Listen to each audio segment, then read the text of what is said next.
I never expected to inherit anything from my Aunt Caroline. She wasn't that kind of woman. She didn't believe in handouts or charity or giving people things they hadn't earned. She'd built her life from nothing, and she expected everyone else to do the same.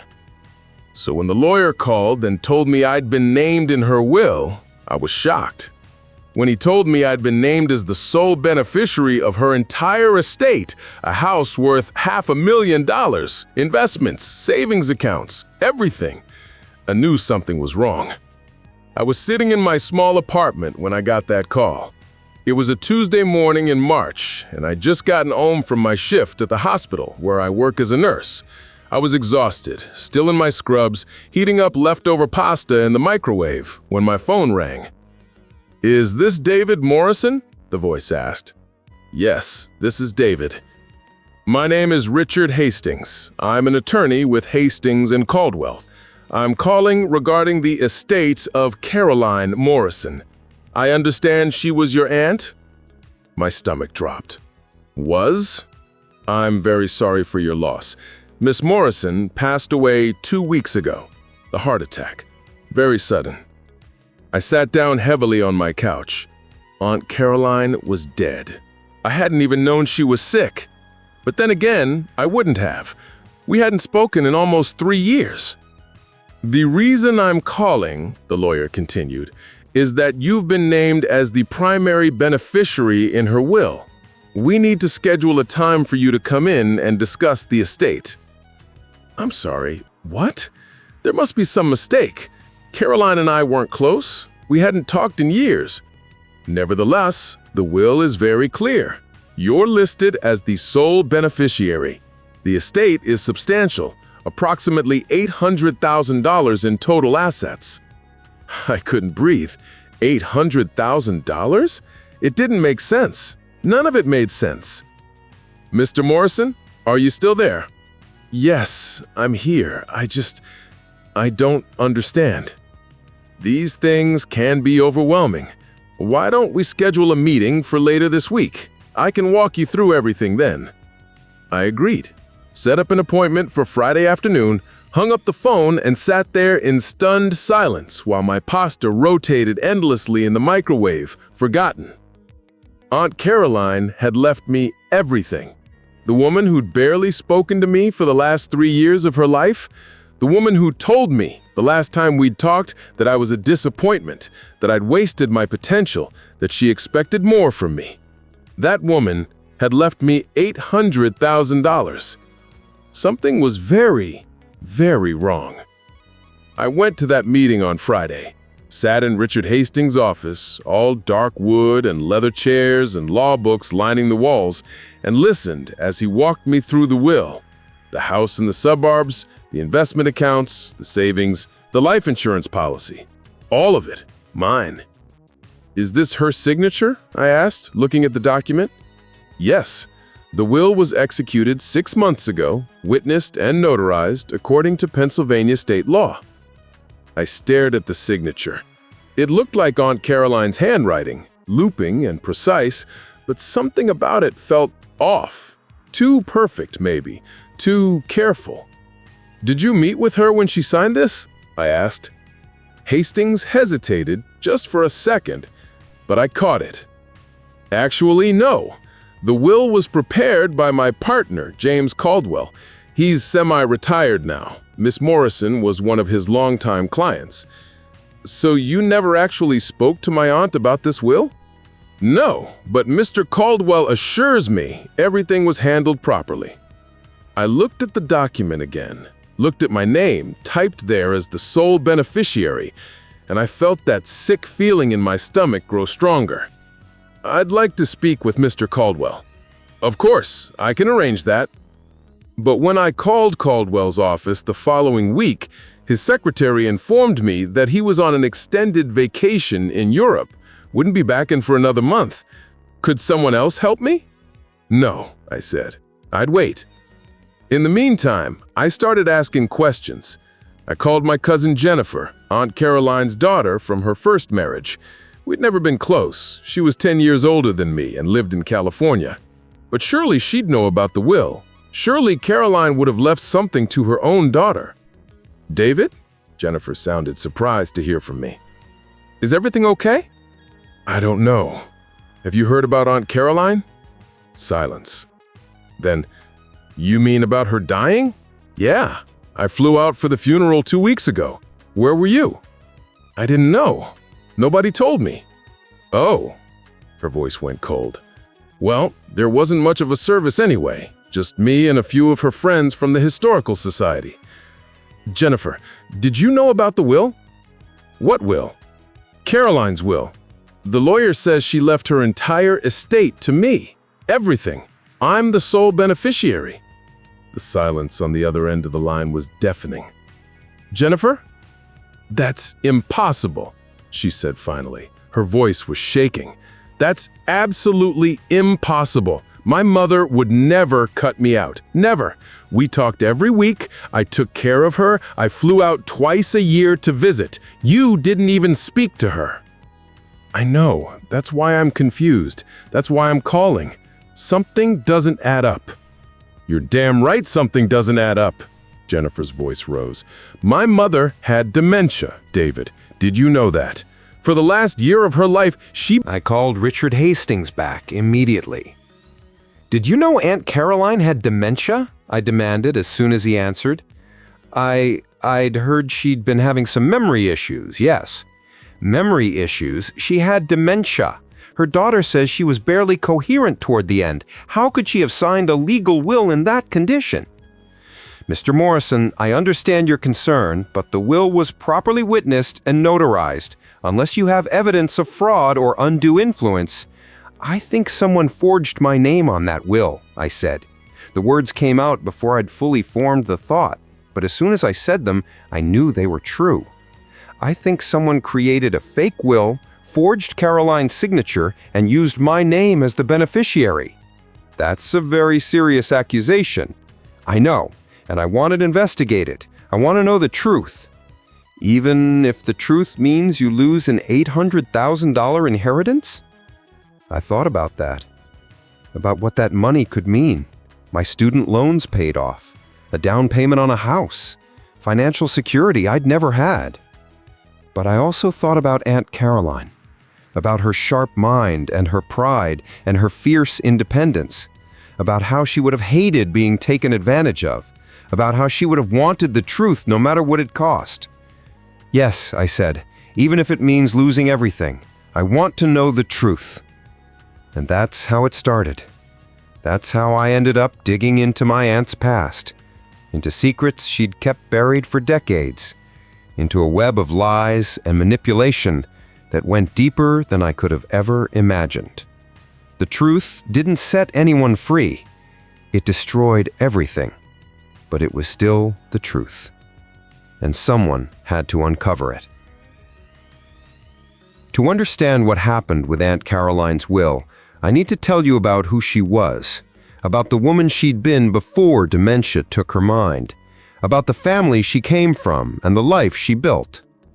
Caroline Morrison was my father's older sister, 15 years older to be exact.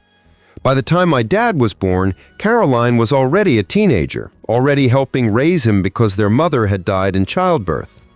My grandmother, a woman I never knew, died bringing my father into the world. And Caroline, at 15 years old, became the woman of the house. She cooked and cleaned and took care of her baby brother while her father worked double shifts at the steel mill. My grandfather died when I was 5. I barely remember him, but I remember the stories about how hard he worked, how he sacrificed everything to give his children a better life. He died from a heart attack at 62, worn out from decades of physical labor. Caroline took those lessons to heart. Work hard, depend on no one, build your own security because the world won't give you anything. She put herself through college, Penn State, studying accounting, working nights as a waitress and weekends at a department store. She graduated with honors and got a job at a mid-sized accounting firm in Pittsburgh. She was the only woman in the office who wasn't a secretary. She married young, a man named Robert Chen, another accountant at her firm. They had Jennifer when Caroline was 26, By all accounts, it was a good marriage. They bought a small house in a decent neighborhood. They saved money. They planned for the future. But Robert died when Jennifer was 8. A car accident on his way home from work. Sudden, senseless, gone. Caroline was widowed at 34 with a young daughter to raise. She could have fallen apart. A lot of people would have. But that wasn't Caroline's way. She went back to work 2 weeks after the funeral. She took on extra clients. She started her own accounting practice from her home office. She worked 70-hour weeks while raising Jennifer alone. No family nearby to help. My father had moved to Philadelphia by then, chasing his own dreams. No close friends. Caroline didn't have time for friendships. Just work, just survival, just making sure Jennifer had everything she needed. She remarried when Jennifer was 15. A man named Harold Morrison, a widower with no children of his own. Harold was kind, stable. He worked as a manager at a local bank. He was good to both Caroline and Jennifer. They had 20 good years together. Harold retired at 65, and they'd started making plans to travel. They bought an RV, they talked about seeing national parks, visiting the Grand Canyon, maybe spending winters in Florida. Then Harold had a stroke, a massive one. He survived, but he was never the same. He needed constant care. Caroline became his caretaker, managing his medications, helping him with physical therapy, adjusting her whole life around his needs. She did it without complaint. That was Caroline. When life gave her challenges, she faced them head-on. No self-pity, no asking for help, just determination. Harold lived 3 more years in that diminished state before he finally passed. Caroline was 68 by then. Jennifer had moved to California years earlier, married, started her own family. She visited, but not often. California was far away and expensive to travel from. My father had died 5 years before Harold, lung cancer. He was only 60. Caroline came to the funeral, stayed for 2 days, and then went back to Pittsburgh to take care of her husband. She and my dad had loved each other, I think, but they'd never been particularly close. Too much age difference, too much life lived in different directions, which left me as Caroline's closest relative on my father's side. Not that we were close either. I'd grown up in Philadelphia, 2 hours from where Caroline lived. We saw each other maybe twice a year, Thanksgiving and Christmas usually. She'd ask me about school, about my plans, about whether I was working hard and making good choices. She'd give me practical gifts, money for books, a reliable alarm clock, a good winter coat. Never anything frivolous, never anything just for fun. Everything Caroline gave you was practical, useful, an investment in your future. When I graduated high school, she sent me $500 with a note that said, "Use this for college expenses. Education is the only thing no one can take from you." I did use it for college. I went to Temple University, studied nursing. It wasn't what Caroline had hoped for me. She'd wanted me to study business or accounting or engineering, something practical, something that paid well. Nursing, she'd said when I told her my major. That's fine, I suppose, but you should consider becoming a doctor instead. Nurses work hard for not much money. Doctors have security. I tried to explain that I wanted to help people directly, that I liked the hands-on care, that not everyone needed to chase the highest salary. She didn't understand. Or maybe she understood but disagreed. In Caroline's world, financial security was everything. It was safety. It was freedom. It was the thing that protected you when life fell apart, and life always eventually fell apart. I graduated with my nursing degree and got a job at Temple University Hospital. The pay wasn't great, but I liked the work. I liked my patients. I felt like I was making a difference. Caroline came to my graduation, gave me a card with another $500 and a note that said, "Congratulations, work hard, and save your money. You'll thank yourself later." After Harold died, I tried to stay in touch with Caroline. I'd call every few weeks, asked how she was doing. She always said she was fine, busy with her historical society work. She'd joined the local historical preservation group and had become obsessed with researching old Pittsburgh families and documenting forgotten cemeteries. "It's important work," she told me once. "People forget their history. They forget where they came from. Someone needs to remember." I thought it was nice that she'd found a hobby, something to keep her busy in retirement, something that gave her purpose. But looking back now, I wonder if there was more to it, if there was something specific she was looking for in all those old records and forgotten graves. Jennifer flew to Pennsylvania 3 days later. We met at a coffee shop near the Pittsburgh airport, halfway between where I lived and where Caroline's house stood empty, waiting for probate to be settled. Jennifer looked tired. She was 42 but looked older. Lines around her eyes, gray streaking through her dark hair. She'd flown red-eye from California, carrying only a small suitcase and a briefcase full of documents. "Show me what you have," she said, before she'd even ordered coffee. I spread out my notes on the table. The timeline of Caroline's dementia diagnosis, the dates the will was supposedly signed, the connection between Lenora Hastings and her attorney son, Mike, the fact that Lenora had spent significant time alone with Caroline during her cognitive decline. Jennifer read through everything twice. Her jaw got tighter with each page. "This woman befriended my mother," she said finally, her voice shaking. "She gained her trust, and then she used that trust to steal everything. We don't know that for certain yet. We need more evidence." "What more evidence do we need? The timeline is clear, the connection is clear. She had motive and opportunity. But we need proof. We need to show that the signatures were forged, that Caroline wasn't competent, that Lenora manipulated the situation. Right now, all we have is circumstantial evidence."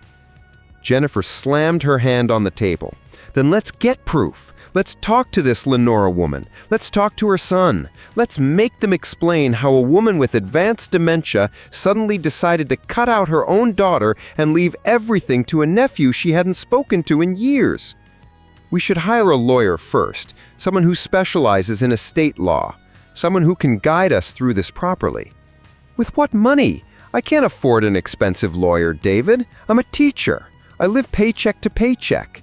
The only reason I could afford to fly out here is because I put it on a credit card I can't pay off." I understood. I was in the same position. Nurses don't make enough to keep attorneys on retainer. "What if we go to the police?" I suggested. "Report it as fraud. Let them investigate."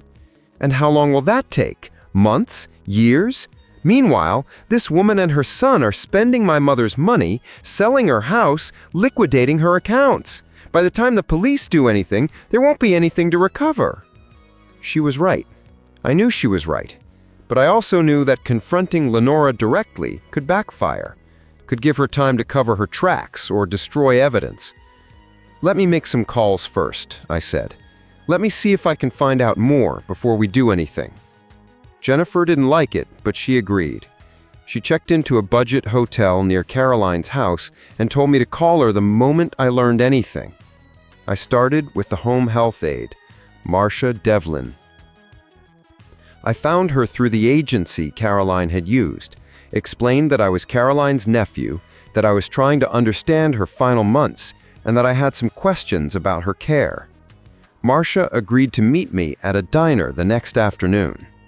She was a woman in her 50s with tired eyes and kind hands, the kind of person you could trust with your vulnerable loved ones. She ordered tea and asked me how I was holding up. "It's hard," I said honestly, "especially since I wasn't there at the end. I feel guilty about that." "Don't," Marcia said gently. "Caroline spoke about you sometimes. She was proud of you, even if she didn't always know how to say it." That made my throat tight. "Did she talk about anyone else? About her daughter, Jennifer?" "Oh yes, she talked about Jennifer all the time, especially toward the end when the dementia got worse. She'd get confused about what year it was, thought Jennifer was still a little girl sometimes. She'd worry about picking her up from school or making sure she did her homework." "What about friends? Did she have many visitors?" Marcia stirred her tea thoughtfully. "Not many. Some women from the Historical Society would stop by. They'd bring her old documents and photographs to look at. She'd get so excited about those visits, more animated than I'd seen her in months. Do you remember any of their names? There was one woman who came regularly, Lenora, I think. Tall, well-dressed, very polite. She'd spend hours with Caroline, looking through old papers and books. Caroline always seemed happy after those visits. Did you ever hear what they talked about? Not really. I'd be in other rooms doing laundry or preparing meals. But I remember once, toward the end, I walked into the living room and they were looking at some legal documents. Lenora was pointing at something on the page and Caroline was signing her name. I asked if everything was okay, and Lenora said they were just updating some Historical Society paperwork, nothing to worry about. My heart started pounding. Do you remember when this was? Maybe 6 or 7 months before Caroline died? I'm not certain of the exact date. And did Caroline seem to understand what she was signing? Marcia hesitated. That hesitation told me everything. I don't think so, she said finally. Caroline's memory was very bad by then. Some days she didn't know what year it was. She forgot she'd eaten lunch and asked for it again. She'd try to go to work at the accounting firm she'd retired from 20 years earlier. She wasn't capable of making complex decisions anymore. Did you tell anyone about this? About seeing her sign documents? I mentioned it to the agency supervisor, but they said that unless I suspected abuse or neglect, it wasn't really my concern. People sign things all the time. It might have been nothing. But it wasn't nothing. It was everything.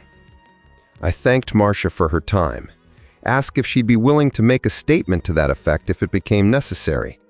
She said yes, absolutely. She'd liked Caroline, wanted to help. Next, I went to the Historical Society. The Pittsburgh Historical Preservation Society operated out of a small building in an old neighborhood, the kind of place that smelled of dust and paper and the past. Margaret, the elderly volunteer I'd spoken to on the phone, greeted me enthusiastically. "You must be Caroline's nephew. Come in, come in. Let me show you some of the work she did with us." She led me through rooms packed with filing cabinets, archive boxes, old photographs in frames. Everything was meticulously labeled and organized. This was Caroline's kind of place. Order, structure, history preserved and protected. Caroline was one of our best researchers, Margaret said, pulling out several folders. She had an incredible eye for detail, could spot discrepancies in records that the rest of us would miss. She was working on a fascinating project when she died, tracing the genealogy of some Pittsburgh founding families. Is that the project she worked with Lenora Hastings? Yes, they made quite a team. Lenora had the passion and Caroline had the expertise. They were documenting a particular family line, the Thorntons, I believe, old Pittsburgh money, very prominent in the 19th century. Can I see that research? Margaret looked uncertain. Well, it's not quite finished. Lenora asked us to keep it secure until she completed the final report. Society policy is that ongoing research belongs to the researcher until they're ready to publish. Please, Margaret, it's important. Caroline was my aunt. I'd like to understand what she was working on before she died. Margaret's kind face softened. I suppose it would be all right. Just between us, Caroline would have wanted her family to see her work. She led me to a locked file cabinet, produced a key from a drawer, and pulled out a thick folder labeled Thornton Family Project, C. Morrison and L. Hastings. I sat at a table and opened it. Inside were genealogy charts going back to the 1800s, birth certificates, death certificates, marriage records, photographs of old houses and gravestones, newspaper clippings about Thornton family members who'd been prominent in Pittsburgh society. And as I worked through the documents, a pattern emerged. The Thorntons had been wealthy, very wealthy. They'd owned steel mills, invested in railroads, built mansions that still stood in Pittsburgh's historic districts. But the family line had dwindled over generations. By the 1950s, only a handful of Thorntons remained. Caroline had traced one branch of the family tree carefully. A woman named Elizabeth Thornton, born 1928, married to James Morrison in 1952. Morrison, Caroline's married name from her second husband, Harold. But Harold's family wasn't old Pittsburgh money.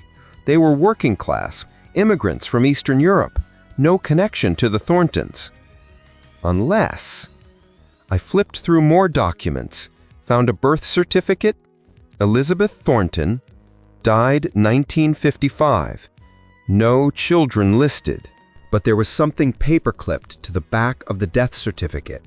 A handwritten note in Caroline's precise script. Elizabeth T. Morrison died childless. Estate went to cousins. But hospital records show live birth 1954 baby girl. Adoption records sealed. Traced through St. Mary's Hospital archives. My hands started shaking. I flipped to the next section, found photocopies of old hospital records. A baby girl born at St. Mary's Hospital in Pittsburgh, October 1954, mother listed as Elizabeth T. Morrison. Baby placed for adoption 3 days after birth. The adoptive parents' names had been redacted on the official documents, but Caroline had made another note. Cross-reference with county adoption records. Baby adopted by Thomas and Mary Chen, named Jennifer Chen. Jennifer. Caroline's daughter, Jennifer. I stared at the documents, my mind racing. Caroline had discovered that her own daughter, the daughter she'd raised, the daughter she thought was hers and Robert's, was actually the biological child of Elizabeth Thornton Morrison. Which meant Jennifer wasn't just Caroline's daughter, she was also the last living descendant of the Thornton family. The Thornton family that had been worth millions. I kept reading, hands shaking now. Found more of Caroline's notes, growing more confused and agitated as her dementia progressed. Jennifer is a Thornton, the real Thornton heir. Estate should have gone to Elizabeth's child. Need to find proof. Need to make this right. Thornton Mansion sold 1970 for $2 million. Investments liquidated. Where did money go? Find the trust. Must protect Jennifer's inheritance. Must fix this before it's too late.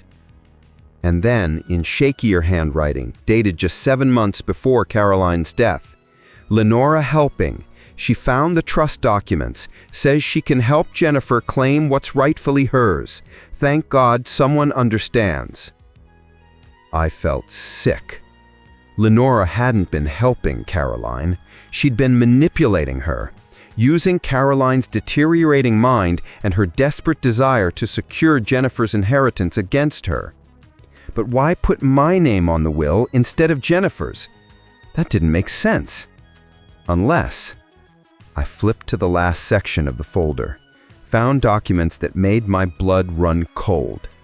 Legal papers showing that the Thornton family trust still existed, that it was worth approximately $1.2 million, that it was supposed to go to Elizabeth Thornton Morrison's direct descendants, and a letter in Lenora Hastings' handwriting addressed to Caroline. Dear Caroline, as we discussed, I've completed the research into Jennifer's rightful inheritance. The Thornton Trust can be claimed, but there are complications. Jennifer's adoption was finalized before the trust was established, which means legally she may not qualify as a direct descendant. However, there is another way. If you leave your estate to a blood relative, your nephew David, and include documentation about the Thornton connection, he can file a claim on Jennifer's behalf as a family representative. This is legally complex, but my son Richard is an attorney who specializes in estate law. He can help navigate the process. I'm including the paperwork for you to review. Please call me when you're ready to proceed. Your friend, Lenora. It was brilliant. Diabolical, but brilliant. Lenora had convinced Caroline that the only way to secure the Thornton inheritance for Jennifer was to create a complicated legal structure that put me in the middle. She'd probably told Caroline it was temporary, that I'd be holding the estate in trust, that everything would eventually go to Jennifer. but Caroline's dementia was too advanced to understand the implications. She'd signed whatever Lenora put in front of her, trusting that this woman was helping her daughter. And once the will was executed and Caroline died, Lenora and her son Richard would be in control. They'd handle the estate, collect their legal fees, maybe even claim that the Thornton Trust was impossible to access, that Jennifer had no legal standing, that the money was tied up in complicated probate. Meanwhile, my name was on everything. If anyone looked into the fraud, I'd be the obvious suspect, the nephew who'd somehow convinced his demented aunt to leave him everything. I was the scapegoat, the fall guy, the person who'd take the blame while Lenora and Richard made off with Caroline's legitimate estate and possibly the Thornton Trust as well. I took photos of every document with my phone, every note, every letter, every piece of evidence. Then I went to find Jennifer. She was at Caroline's house, going through her mother's belongings. The house was exactly as I remembered from my childhood visits. Neat, organized, everything in its place. Even in death, Caroline's need for order persisted. "Jennifer, I need to show you something about your mother, about who you really are." She looked up from the box of photographs she'd been sorting. "What are you talking about?" I sat down next to her and pulled out my phone, showed her the photos of the documents, explained about Elizabeth Thornton Morrison, about the adoption, about the trust. Her face went white as she scrolled through the images. "I'm adopted," she whispered. "Yes." "My mother never told me. In 42 years, she never said a word." "I don't think she knew, not until she started researching the Thornton family. I think she discovered it accidentally while working on the Historical Society project. And then the dementia made it hard for her to process or know what to do with the information." "And this Lenora woman knew? She knew about my adoption, about the trust, about all of it?" "She knew, and she used your mother's confusion to steal everything. She convinced Caroline that creating this complicated legal structure was the only way to protect your inheritance. But it was all a lie. She was setting me up to take the fall while she and her son drained the estate, and possibly the Thornton Trust as well." Jennifer's hands were shaking. "We need to stop them right now, before they take anything else. We need proof that Caroline wasn't competent when she signed the will. We need to prove Lenora manipulated her. And we need to do it fast, before Richard Hastings starts liquidating assets. The home health aide, Marcia, she saw them together. She saw Caroline signing documents when she wasn't mentally capable. She's willing to testify, but we need more. We need a handwriting expert to examine the signature on the will. We need Caroline's doctor to confirm she lacked capacity. We need to build an airtight case." Jennifer stood up, her face set with determination. "Then let's build it. My mother spent her whole life working hard and protecting her family.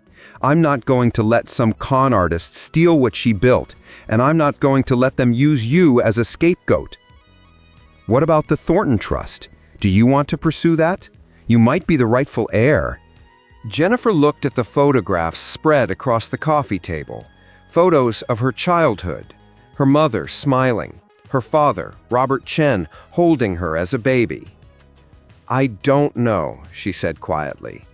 "Right now, I just want to protect what my mother actually left behind. The rest, we can figure that out later." We spent the next 3 days gathering evidence. I hired a handwriting expert who examined the signature on the will and compared it to samples of Caroline's actual signature from before her dementia. His conclusion? The signature on the will showed signs of possible forgery, or at minimum, was signed by someone with severe motor control issues consistent with advanced cognitive decline. Jennifer got a formal statement from Caroline's doctor confirming that she lacked the mental capacity to execute a legal will during the time frame in question. Marcia provided a sworn affidavit about witnessing Lenora having Caroline sign documents when Caroline was clearly confused and not understanding what she was doing. We compiled all of Caroline's research notes, showing her growing confusion and how Lenora had inserted herself into the situation. And then we took everything to a different attorney. Not Richard Hastings. Someone independent. A woman named Patricia Torres, who specialized in elder abuse and estate fraud cases. Patricia reviewed our evidence for 2 hours. Then she looked up, her face grim. "This is textbook undue influence and possible forgery," she said. "You have grounds to contest the will, and potentially to file criminal charges against Lenora Hastings and possibly her son if we can prove he knew about the fraud." "What do we do next?" Jennifer asked. "We file a formal will contest. We notify Richard Hastings that he needs to cease all estate activities immediately, and we consider filing a police report for investigation into elder abuse and fraud. Will we get my mother's estate back? If we can prove the will is invalid, and I think we can, then the estate will go to the default heirs under Pennsylvania intestacy law. Since your mother had no valid will, that means it all goes to you, Jennifer, her only child, the way it should have." Jennifer started crying. Relief, anger, grief, all of it pouring out at once. I put my hand on her shoulder. "We're going to make this right, for Caroline." Patricia nodded. "But you need to be prepared.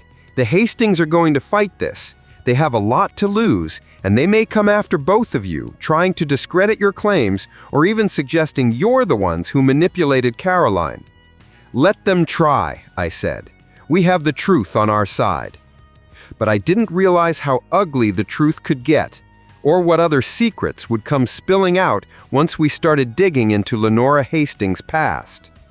Patricia Torres filed the will contest on a Monday morning.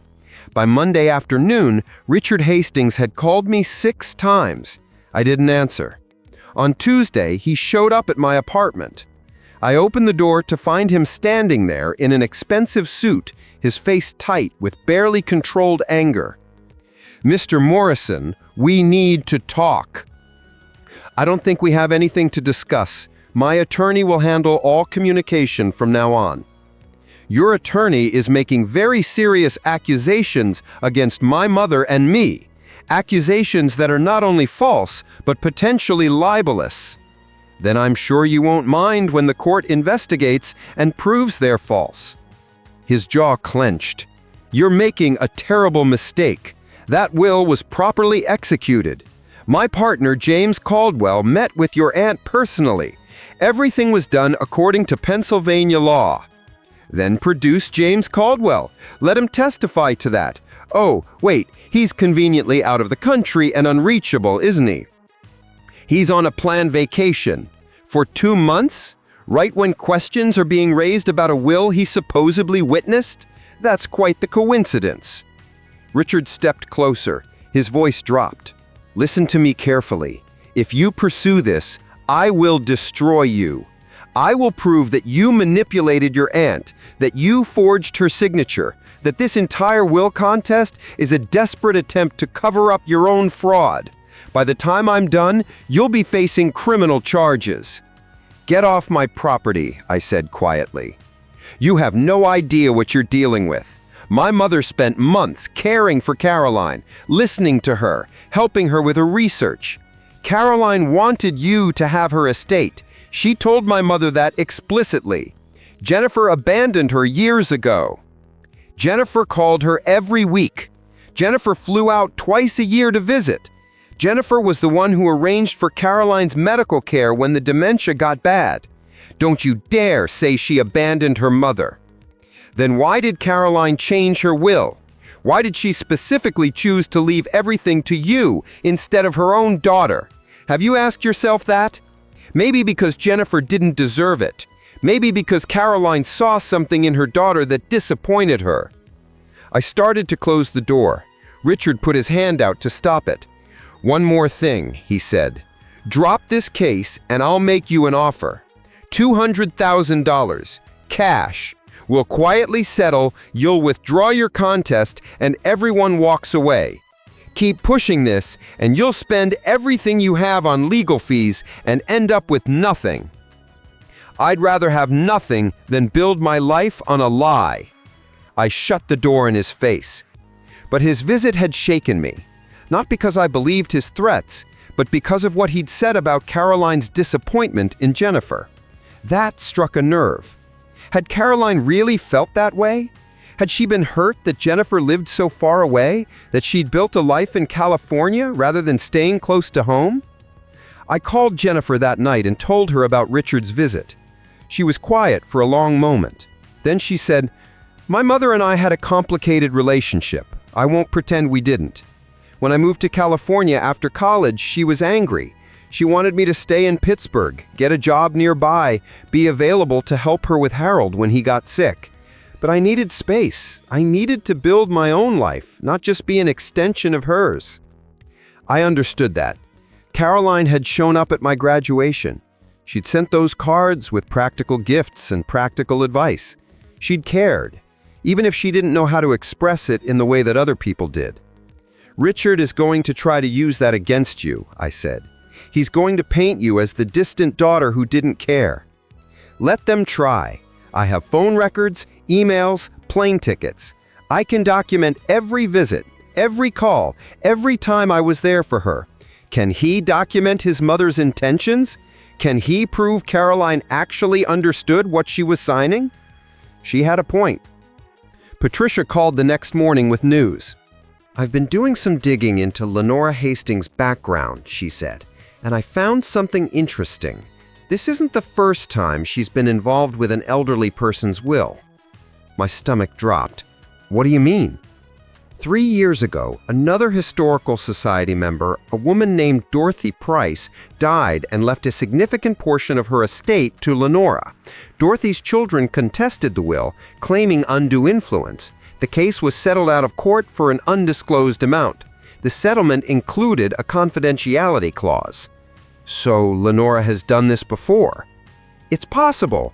The settlement doesn't prove guilt, but it's a pattern.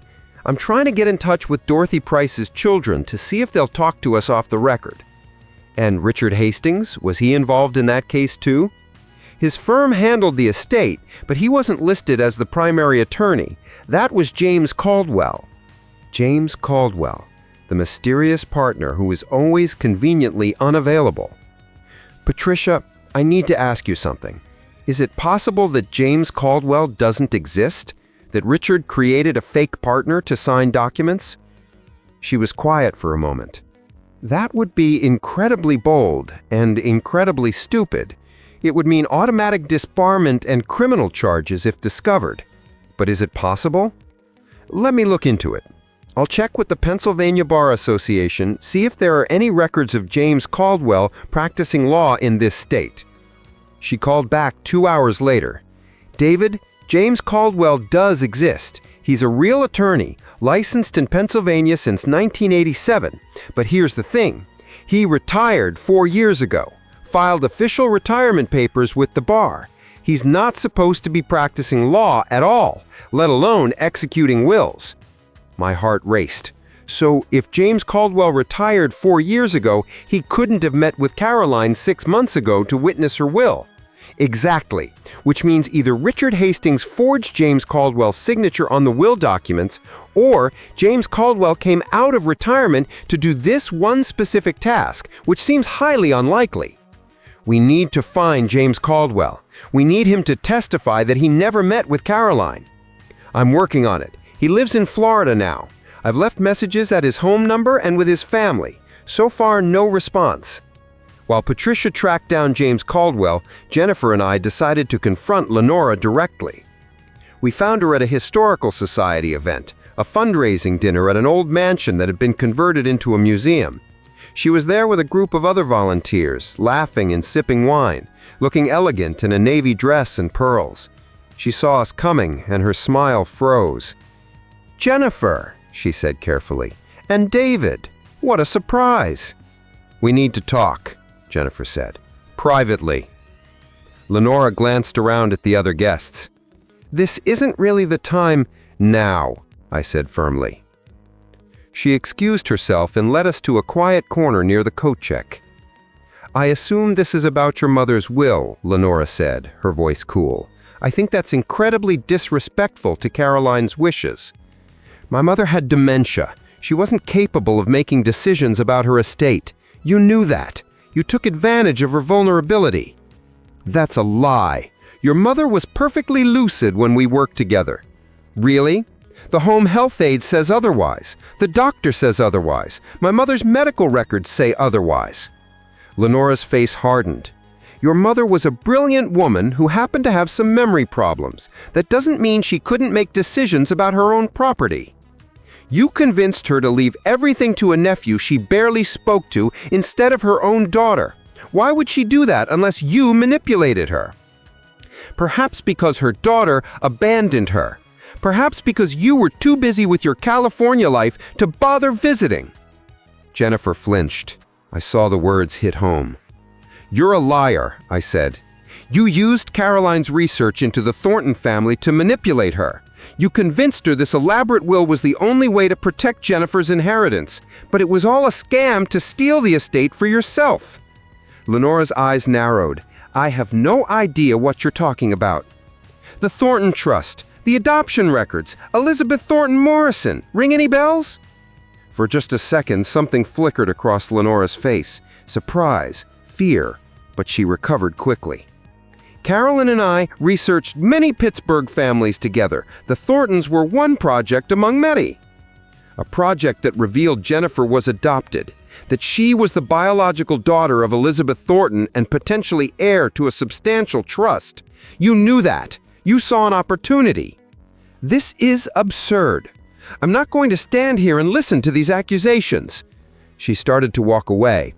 Jennifer stepped in front of her. Did you care about my mother at all? Or was she just a mark, just another elderly woman you could manipulate? Your mother was difficult, demanding, obsessed with her research to the point of irrationality. I spent hours listening to her ramble about genealogy and family trees and correcting historical records. I earned whatever I might inherit. You earned nothing. You stole it. Prove it. Lenora's voice was cold now, the polite facade completely gone. You have no proof of anything except that your mother chose to leave her estate to someone other than you. Maybe you should ask yourself why. Maybe the problem isn't me. Maybe it's you. She pushed past Jennifer and walked back into the party. Jennifer stood there, tears streaming down her face. I put my arm around her shoulders. She's wrong, I said. She's just trying to hurt you. But what if she's not? What if my mother really was disappointed in me? What if she really did want to punish me for moving away? Your mother had dementia, Jennifer. She wasn't thinking clearly. And even if she had been, leaving her entire estate to me instead of you makes no sense. I barely knew her. You were her daughter. The will doesn't reflect your mother's true wishes. It reflects Lenora's manipulation. Jennifer wiped her eyes. I want to destroy her. I want her to lose everything, the way she tried to make us lose everything. We will, but we have to be smart about it. We have to build our case carefully. Patricia finally tracked down James Caldwell a week later. She called me late on a Friday evening, her voice tight with excitement. I spoke to James Caldwell. He's in Florida. He's retired. And he says he has no memory of ever meeting Carolyn Morrison or witnessing her will. He said that explicitly? Yes. He says Richard Hastings has called him several times over the past year, asking him to sign documents related to estates of former clients. He signed some of them as a favor, without really looking at the details. He assumed they were routine probate matters. So Richard could have had him sign the will documents without James actually meeting Caroline or understanding what he was signing. Possibly. Or Richard could have forged James's signature entirely. James says his signature on file with the bar is available to partners at the firm. It wouldn't be hard to forge. Will James testify to this? He's willing to give a deposition. He's uncomfortable with how Richard has been using his name and reputation. He's actually angry about it. This was it. This was the proof we needed. What happens next? I asked. We file an amended complaint, including James Caldwell's statement. We request an expedited hearing, and we notify the Pennsylvania Bar Association of potential ethical violations by Richard Hastings. Will that be enough to prove the will is invalid? Combined with the medical evidence of Caroline's incompetence, the handwriting analysis, and Marcia's testimony about witnessing the signature, yes, I think we have enough to prove fraud and undue influence. The court hearing was scheduled for 3 weeks later. In the meantime, strange things started happening. Someone broke into Jennifer's rental car while she was having dinner. They didn't take anything valuable, not her laptop, not her wallet, but they went through her briefcase and scattered papers everywhere. My apartment was broken into while I was at work. Again, nothing valuable was stolen, but my desk had been ransacked, my files pulled out and searched. "They're looking for the documents," Patricia said when we reported both incidents. "They're trying to find out what evidence we have." "Should we be worried about our safety?" Jennifer asked. "I don't think they'd risk violence. That would be too obvious. But you should both be careful. Don't go anywhere alone at night. Keep copies of all our evidence in multiple secure locations." Then, a week before the hearing, I got a phone call from an unknown number. "Mr. Morrison?" A woman's voice, not Lenora. "Yes?" "My name is Catherine Price. My mother was Dorothy Price. Patricia Torres contacted my brother and me about a case involving Lenora Hastings." My heart started racing. "Yes, thank you for calling. I need to tell you something about what Lenora did to my mother. And I need to tell you that if I'd been braver, if I'd fought harder, maybe your aunt would still be alive." We met at a coffee shop the next day. Catherine Price was in her 60s, well-dressed, composed, but her hands shook as she held her coffee cup. "My mother died 3 years ago. She was 86, sharp as a tack until the last 6 months when she started showing signs of dementia. She'd always been active in the Historical Society. That's where she met Lenora." The story was eerily familiar. Lenora befriending an elderly woman, spending time with her, gaining her trust, and then, when the dementia began, manipulating her into changing her will. My mother left 40% of her estate to Lenora, a woman she'd known for less than 2 years. Meanwhile, my brother and I, her own children, were supposed to split the remaining 60%. It didn't make sense. "Why did you settle out of court?" I asked. Catherine's face tightened with regret. "Richard Hastings convinced us that fighting would be expensive and uncertain. He said my mother had been of sound mind when she signed the will. He had witnesses, he had documentation. He said if we took it to trial, we might lose everything. So we settled. Lenora gave back half of what she'd been left, and we agreed to never discuss the case publicly." "Do you think Lenora manipulated your mother?" "I know she did. After we settled, I did some research. I found 2 other cases, one in Ohio, one in West Virginia, where elderly Historical Society members changed their wills to benefit Lenora. In both cases, the family settled quietly. Lenora's been doing this for years, moving from state to state, joining historical societies, befriending wealthy elderly members, and manipulating them when they become vulnerable." Jennifer leaned forward. "Why didn't you report this to the police?" "We tried, but with the confidentiality agreement, we couldn't share details of our case. And the police said that without concrete evidence of fraud, without proof that signatures were forged, or that Lenora explicitly coerced my mother, there was nothing they could do. Undue influence is hard to prove. Would you be willing to testify in our case, to establish a pattern of behavior?" Catherine nodded slowly. "Yes, I'll testify. I should have done it years ago. I've lived with the guilt of taking the settlement, of letting Lenora get away with it. If I can help you stop her, then maybe my mother's death will mean something." Patricia was thrilled when we told her about Catherine Price. "Pattern evidence," she said. "This is exactly what we need. If we can show that Lenora has done this multiple times, targeting vulnerable elderly women through historical societies, it destroys her credibility. It proves this wasn't just a friendship gone wrong or a misunderstanding. It was a calculated scheme." The night before the hearing, I couldn't sleep. I lay in bed thinking about Aunt Caroline. about her fierce independence and her pride, about how she would have hated being manipulated, how she would have hated knowing that her final wishes, whatever they actually were, had been twisted and used by someone she had trusted. I thought about Jennifer, sleeping in a hotel room across town, preparing to fight for her mother's legacy. I thought about Lenora Hastings, probably also lying awake, planning her defense, trying to figure out how to escape the trap that was closing around her. And I thought about the Torton Trust, about the secret Caroline had discovered too late, about whether Jennifer would choose to pursue that inheritance or let sleeping dogs lie. Some secrets, once uncovered, can never be buried again. Some truths demand to be acknowledged, no matter the cost.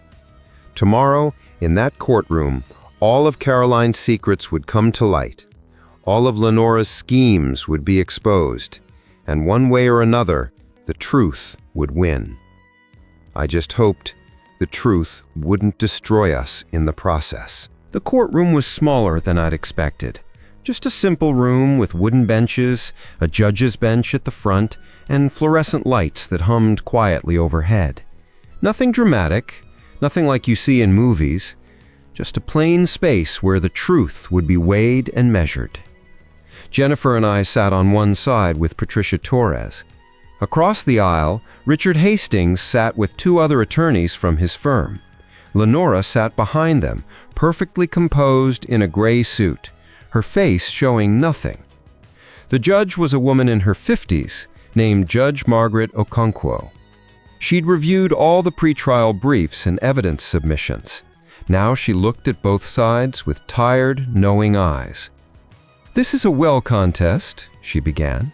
"Jennifer Chen is contesting the validity of Caroline Morrison's will on grounds of testamentary incapacity and undue influence. Mr. Hastings, as executor of the estate, you're defending the will's validity. Let's proceed." Patricia stood.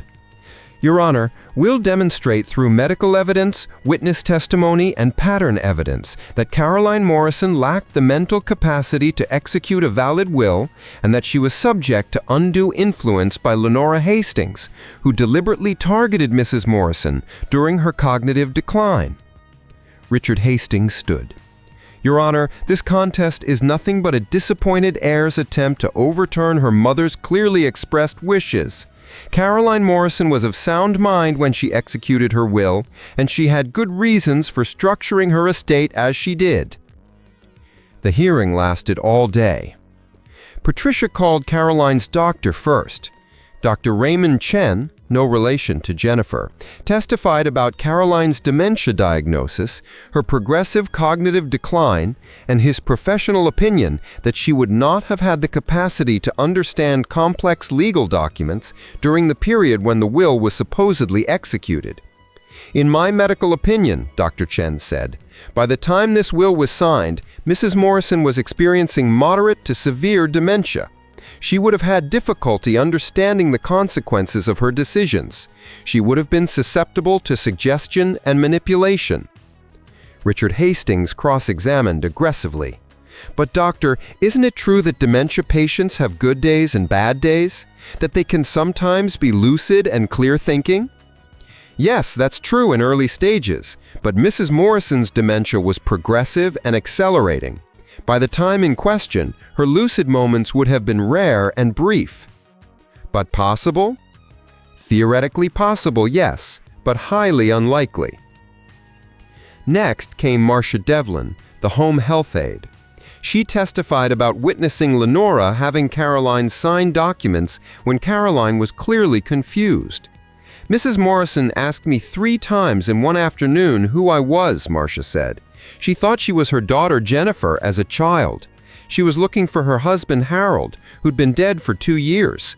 She wasn't capable of understanding legal documents." "And yet you didn't stop her from signing papers?" Richard challenged. "I mentioned it to my supervisor. I was told it wasn't my place to intervene in Mrs. Morrison's personal affairs unless I witnessed abuse." "So you're not actually certain what documents Mrs. Morrison was signing?" "No, but Mrs. Hastings told me they were historical society paperwork." Historical society paperwork, not a will? That's what she said. So for all you know, Mrs. Morrison was signing routine documents unrelated to her estate. Marcia hesitated. I suppose that's possible. I watched Richard sit down, satisfied. He'd created doubt. That was all he needed to do.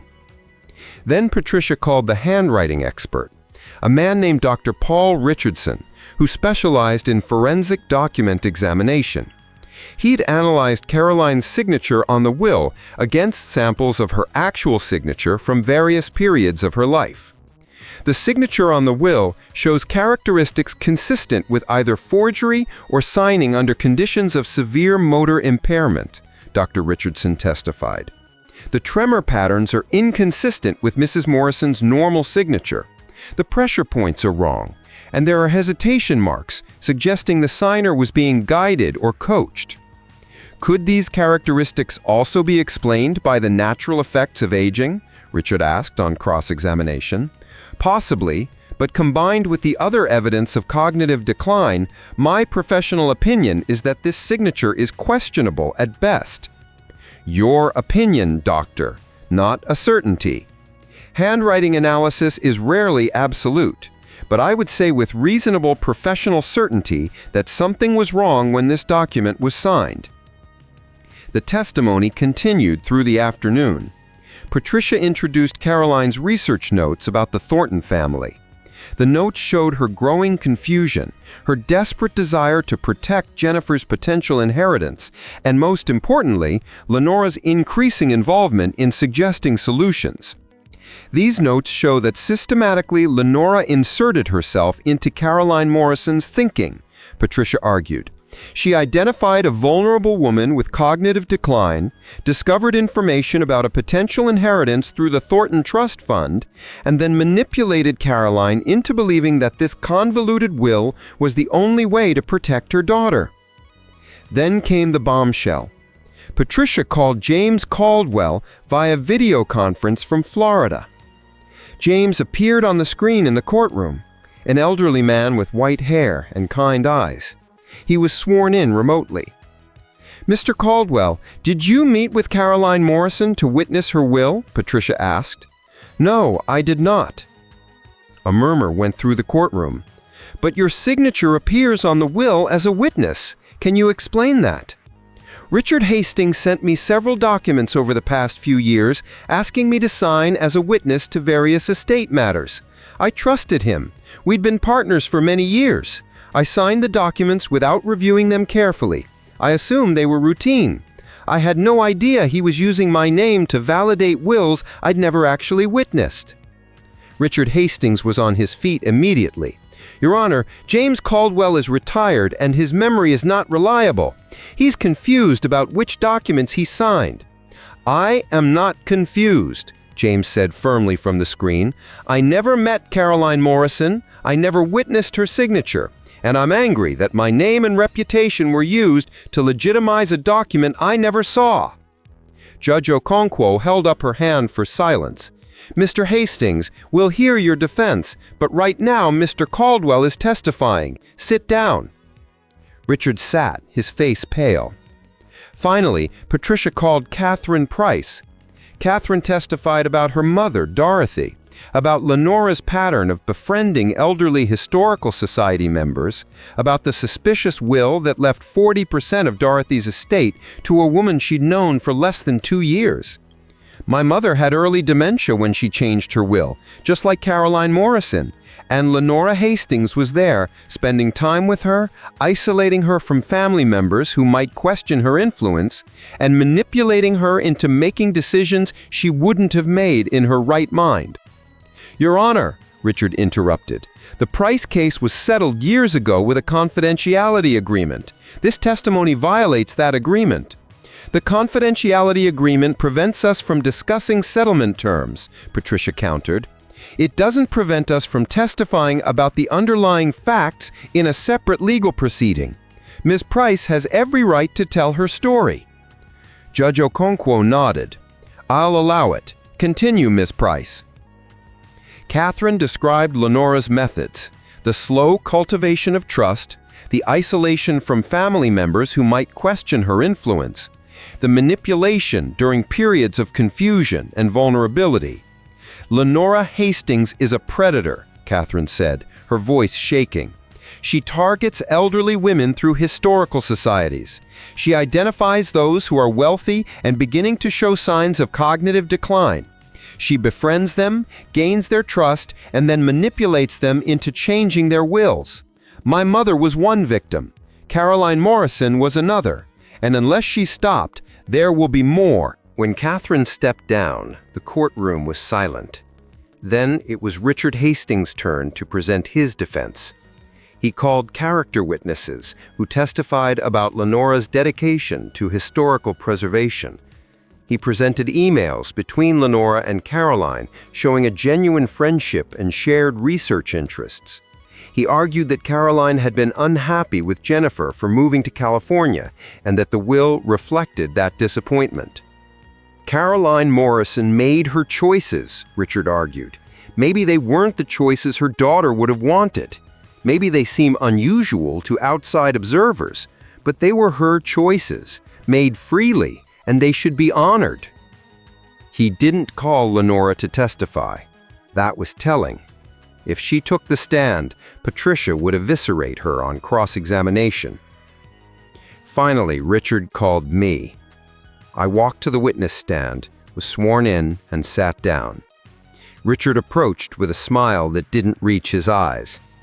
Mr. Morrison, you're contesting a will that leaves you $800,000. That's a lot of money for a nurse making, what, $60,000 a year? I'm contesting it because it's fraudulent. Or are you contesting it because you're trying to cover up your own manipulation of your aunt? Maybe you're the one who forged this will, putting your own name on it, and now you're trying to blame my mother to escape prosecution. That's absurd. Is it? You admit you hadn't spoken to Caroline Morrison in 3 years before her death, yet suddenly her will leaves everything to you.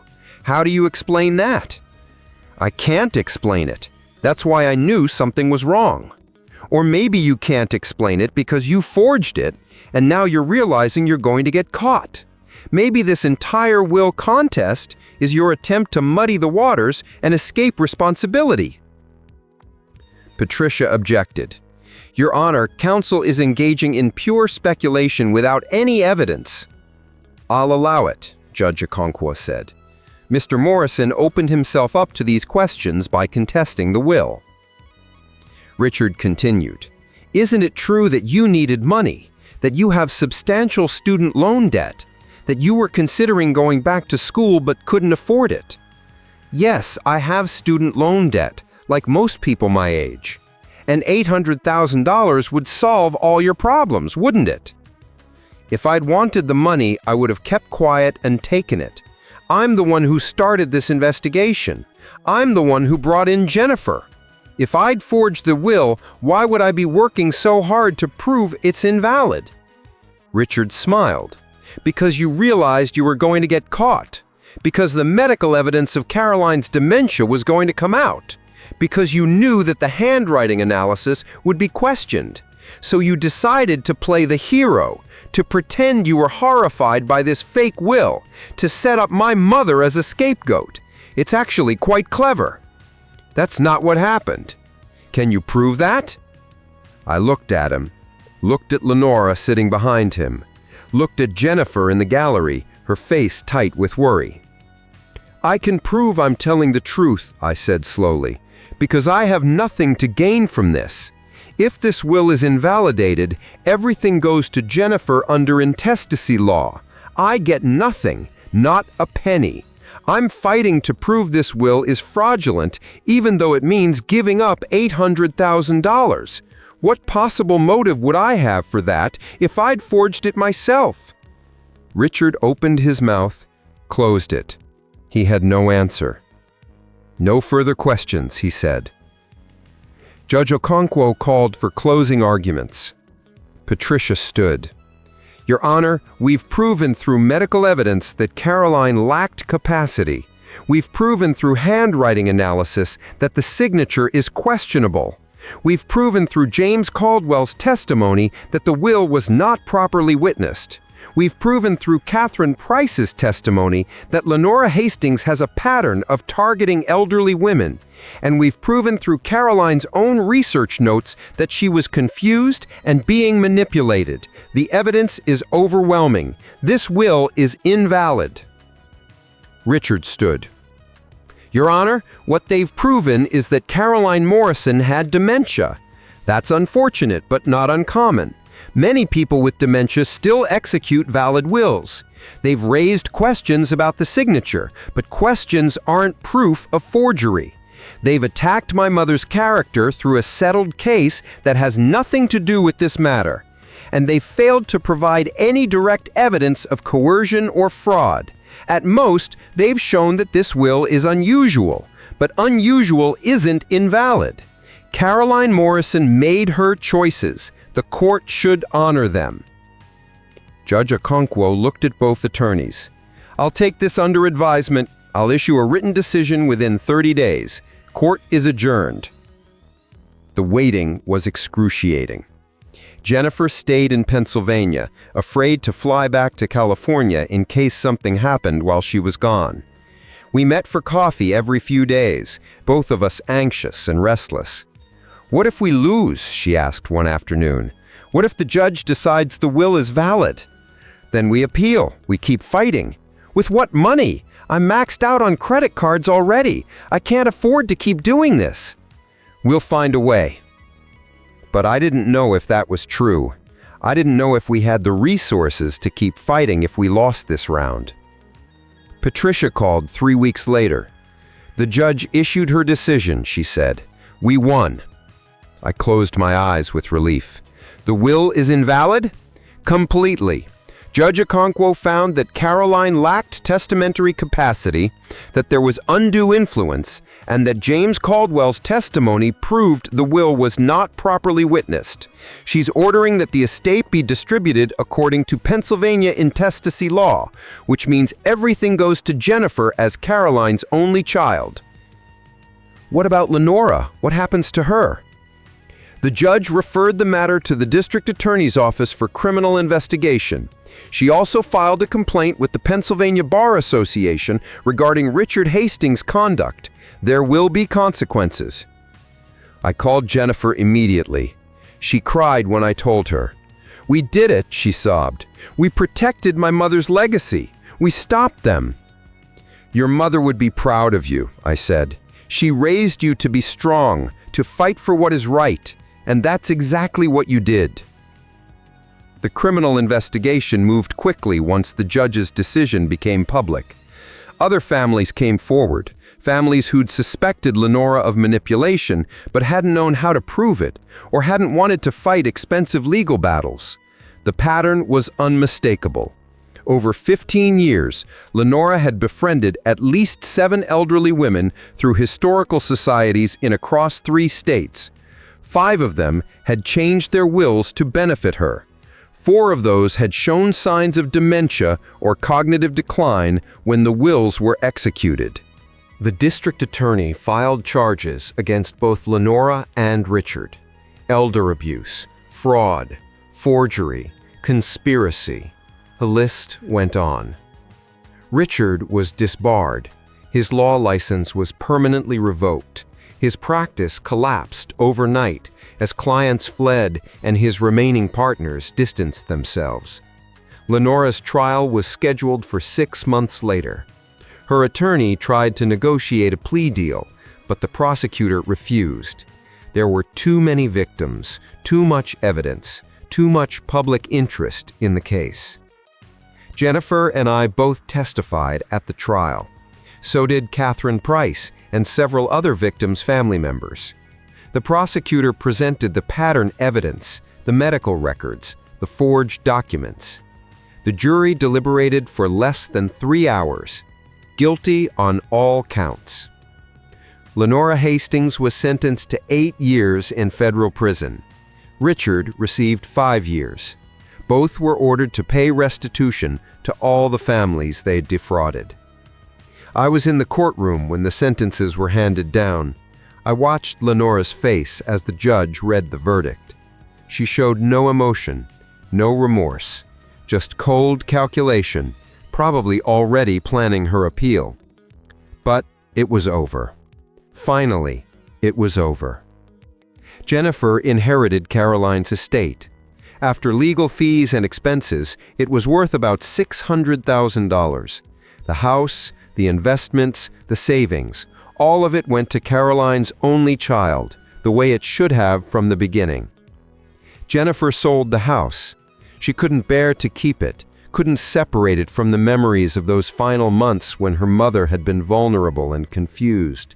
The house sold for $450,000. With that money and the rest of the estate, Jennifer paid off her mortgage in California, set up college funds for her kids, donated $50,000 to an Alzheimer's research foundation in her mother's name. And then she called me. "I want to pursue the Thornton Trust," she said. I was surprised. "Are you sure? That's going to open up a whole new can of worms.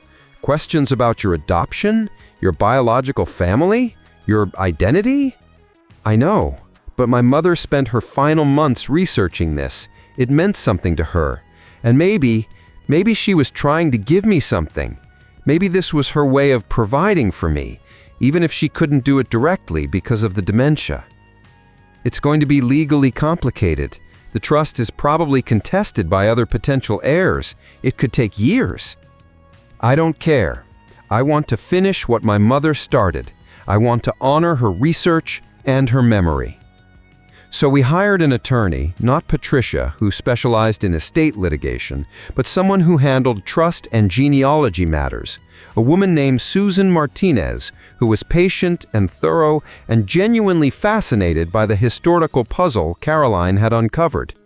Susan spent 6 months tracing Jennifer's biological lineage, confirming that she was indeed the daughter of Elizabeth Thornton Morrison, documenting the adoption, building the case that Jennifer was the rightful heir to the Thornton family trust.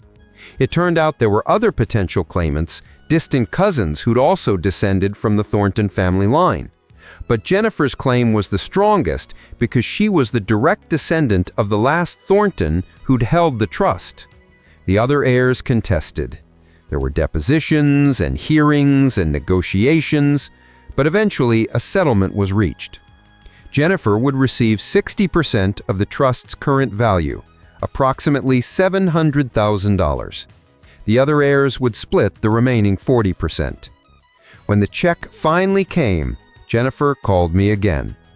"I want you to have some of this," she said. "What? No, Jennifer, this is yours. Your mother's research, your inheritance. You're the one who uncovered the fraud.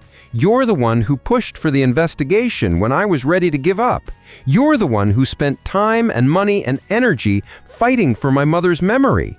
You could have just taken the $800,000 from the fake will and walked away, but you didn't. You chose the truth over money. That means something." "I did what was right." "Exactly. And I want to do what's right too. $100,000. That's what I'm giving you. Non-negotiable." I tried to argue, but Jennifer was her mother's daughter, stubborn, determined, unwilling to compromise once she'd made up her mind. So I accepted. $100,000, more money than I'd ever had at one time. I used it to pay off my student loans, every penny of debt I'd been carrying for years. Gone. I put $50,000 into savings, an emergency fund, the kind of financial security Aunt Caroline would have approved of.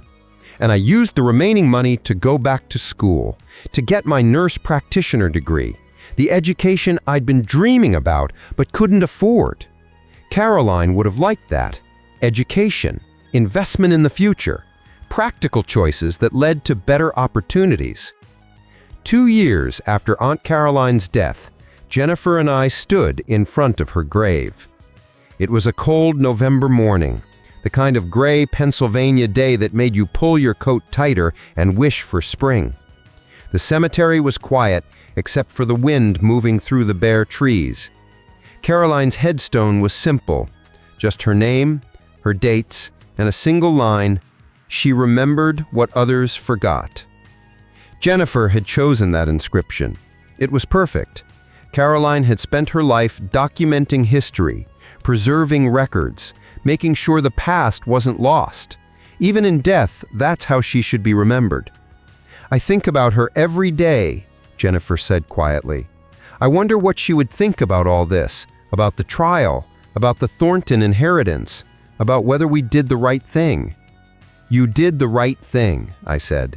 "You protected her legacy. You made sure she wasn't just another victim. That counts for something." I wish I'd been there more at the end, before the dementia got bad, before Lenora got her hooks in. "You were there. You called every week. You visited when you could. You did everything a daughter could do from across the country." Jennifer was quiet for a moment, her eyes on the headstone. "I found something in her papers after the estate was settled and I was going through her office. A letter she'd written but never sent. It was addressed to me." "What did it say?" "It was from about 2 years before she died, before the dementia got really bad. She wrote how proud she was of me, about how I'd built a good life in California, raised good kids, become a good teacher. She said she'd been hard on me when I was younger because she wanted me to be strong and independent, like her, but that she'd realized I was strong and independent, just in my own way. She said she was sorry if she had made me feel like I wasn't enough."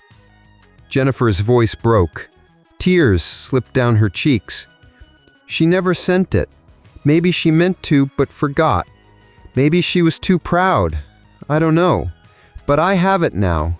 And I know that even if our relationship was complicated, she loved me. She was just better at showing it through actions than words." I put my arm around Jennifer's shoulders. "She did love you. Everything she did, even the confused attempts at the end to protect the Thornton inheritance, it was all because she wanted to take care of you. She just didn't know how to do it properly anymore." Do you think she knew? Jennifer asked. Do you think she understood that Lenora was manipulating her? I thought about that, about Caroline's final months, about the research notes that grew increasingly confused, about the trust she'd placed in someone who didn't deserve it. "I don't think she knew at first," I said. "I think Lenora was careful, patient. She built genuine trust before she started manipulating. By the time Caroline might have realized something was wrong, the dementia had progressed too far for her to understand or fight back. That makes it worse somehow, knowing she trusted someone who betrayed her. But we caught it. We stopped them. That's what matters." Jennifer nodded slowly. "I visited Lenora in prison once. Did I tell you that?" I looked at her in surprise. "No, why would you do that?" I needed to know. I needed to hear her explain why. Why she targeted vulnerable elderly women. Why she thought she had the right to steal from people who trusted her. What did she say? She said she'd earned it, every penny. She said she'd spent countless hours with these women, listening to them, helping them with their research, being their friend when no one else wanted to. She said the families didn't appreciate them, didn't visit enough, didn't care. So why shouldn't she benefit from the relationships she'd built? I felt my jaw tighten with anger. She was a predator. She specifically targeted women who were isolated and vulnerable. I know, but I think she actually believed her own justification. She'd convinced herself she wasn't doing anything wrong, that she was providing a valuable service and deserving of compensation. Did it give you closure, talking to her? Not closure, but understanding maybe. She's a deeply damaged person. That doesn't excuse what she did, but it helps me make sense of it. She wasn't some cartoon villain. She was just someone who lost her moral compass and found a way to profit from other people's vulnerability. We stood there a while longer, the wind cold on our faces, the gray sky promising rain. "What will you do with the Thornton money?" I asked eventually. Jennifer smiled. "I'm setting up a foundation in my mother's name. It'll provide support for families dealing with elderly care and dementia, legal assistance for people who suspect elder abuse, education about recognizing the warning signs of financial exploitation. The Caroline Morrison Foundation, so that her name is associated with protection, not victimhood. He would have liked that. Practical, helping people, making a real difference. That's what I thought. Jennifer placed a small bouquet of flowers at the base of the headstone. Simple daisies, nothing fancy. Caroline would have approved. As we walked back toward our cars, Jennifer said, "Thank you, David, for everything, for fighting for the truth even when it would have been easier to just take the money, for believing me when I said something was wrong, for being family when family mattered." That's what Caroline taught us, isn't it? Work hard, do what's right, take care of your people. Even when it's hard, especially when it's hard.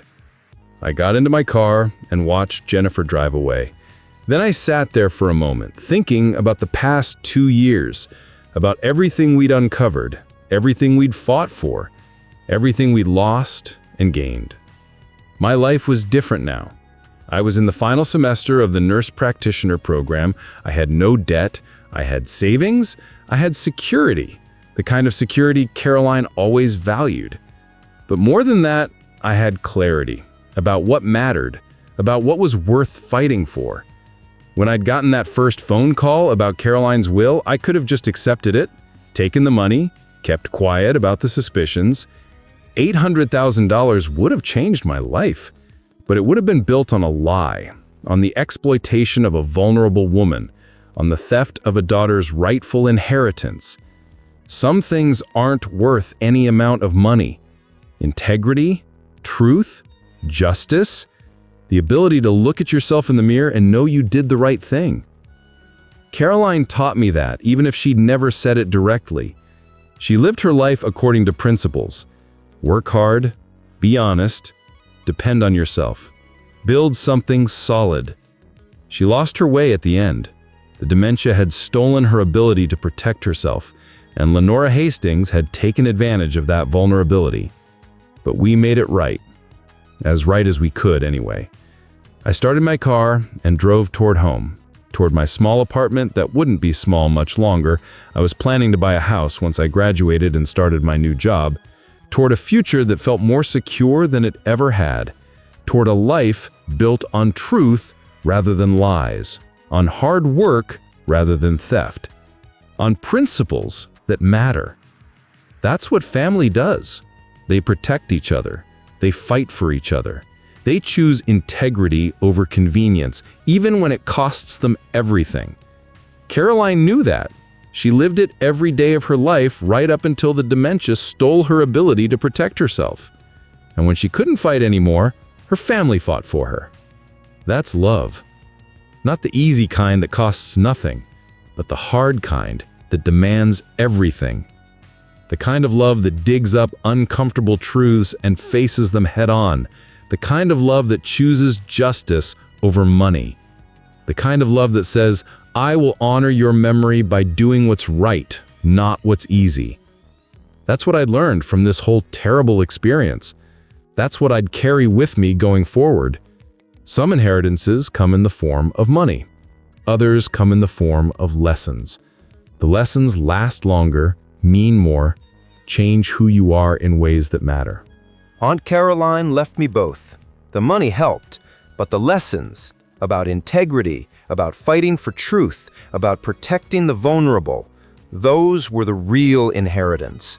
Those were what would shape the rest of my life. I drove through the gray November afternoon thinking about all of this, about how much I'd learned, about how much I'd changed, about how a phone call 2 years ago had set me on a path I never expected to walk, about how sometimes the universe gives you a choice, take the easy way or do the right thing, and how the right thing is rarely easy, but it's always worth it. My phone buzzed, a text from Jennifer. Home safe, thank you for today. Love you, cousin. I smiled and texted back, love you too. Carolyn would be proud of us. And I believed that.